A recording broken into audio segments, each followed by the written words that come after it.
আমি চ্যালেঞ্জ দিলাম, জামাতে ইসলামের কোন নেতা বলেছে আমার কাছে যে জান্নাতের টিকিট আছে বিক্রি করছি?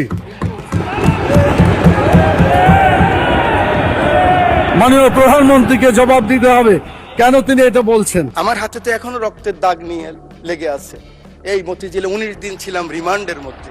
মানুষ আর এই হিংসা প্রতিহিংসা আর দেখতে চায় না। আমার মহাসচিব মহোদয় এখানে বসা আছেন।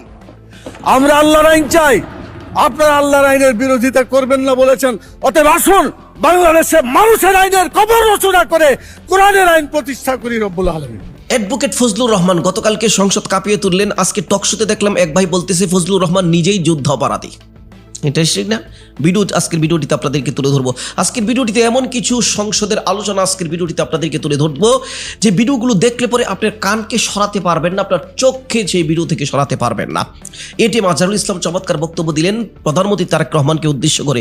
কিভাবে আপনারা ক্ষমতায় আসছেন একটু বলবেন। জামাতে ইসলামের আরো একজন এমপি বললেন শরিয়া আইন প্রতিষ্ঠা করার জন্য। উনি বললেন আমাদের জন্য এটা দুর্ভাগ্য, বাংলাদেশে এই পর্যন্ত যতজনই ক্ষমতায় এসেছে আওয়ামী লীগ, বিএনপি, জাতীয় পার্টি কেউ কোরআনের একটি আয়াতের শাসন কার্য পরিচালনা করার জন্য বাস্তবায়ন করলো না, অথচ মেজরিটি পার্সেন্ট মুসলমান অধ্যুষিত দেশ। দর্শক, তিনি বললেন জামাতের কোন নেতা জান্নাত বিক্রি করার কথা বলে ভোট চেয়েছেন, চ্যালেঞ্জ করলেন তারেক রহমানকে, বললেন তারেক রহমান আপনাই উত্তর দিতে হবে। দর্শক, ভিডিও চিত্র তুলে ধরবো। আজকে ভিডিওটিতে আপনাদেরকে তুলে ধরতে চাচ্ছি বিএনপি নেতার চমৎকার বক্তব্য। ওনার কথাগুলো আশাউদ্দিন নিজাম, ওনার প্রত্যেকটা কথা আপনার কাছে ভালো লাগবে। ওনার এই বক্তব্যের মুগ্ধতা ইতিমধ্যেই ছড়িয়েছে, সামাজিক যোগাযোগ মাধ্যমে নেটিজেনরা খুব ভালোভাবেই গ্রহণ করেছে। এই প্রত্যাশা আমরা চাই, এই আকাঙ্ক্ষা জাতি তাদের কাছ থেকে চাই। দর্শক, তার ভিডিওটা তুলে ধরবো। এই ভিডিওটা অবশ্যই মাস্ট বি আপনাকে দেখতে হবে। দর্শক, পুরো ভিডিও জুড়ে আমি আছি, আপনারা দেখছেন আমাদের নিয়মিত আয়োজন। নিত্য নতুন ভিডিও দেখতে চাইলে আমাদের চ্যানেলটি সাবস্ক্রাইব করে আমাদের পাশেই থাকবেন।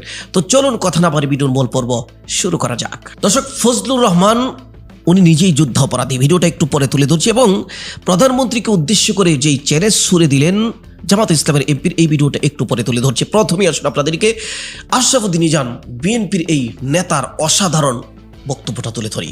আর কত যুদ্ধ, আর কত তর্ক, আর কত বিতর্ক, আর কত ছোট করা। এই সংসদটাকে আসুন না সকলে মিলে, সকলের সংসদ, আকাঙ্ক্ষার সংসদ, বাংলাদেশের 16 কোটি 17 কোটি মানুষ যে সংসদ চায়। আমি এখানে যত কথাই বলি, আমি মনে করি আপনাকে ঘায়েল করেছি, আপনি মনে করেন আমাকে ঘায়েল করেছেন, কিন্তু বাংলার কৃষক, বাংলার শ্রমিক, বাংলার জেলে সে কিন্তু বোঝে আমার কথা সঠিক না আপনার কথা সঠিক। পরের জন্য যুদ্ধ করেছি অনেক,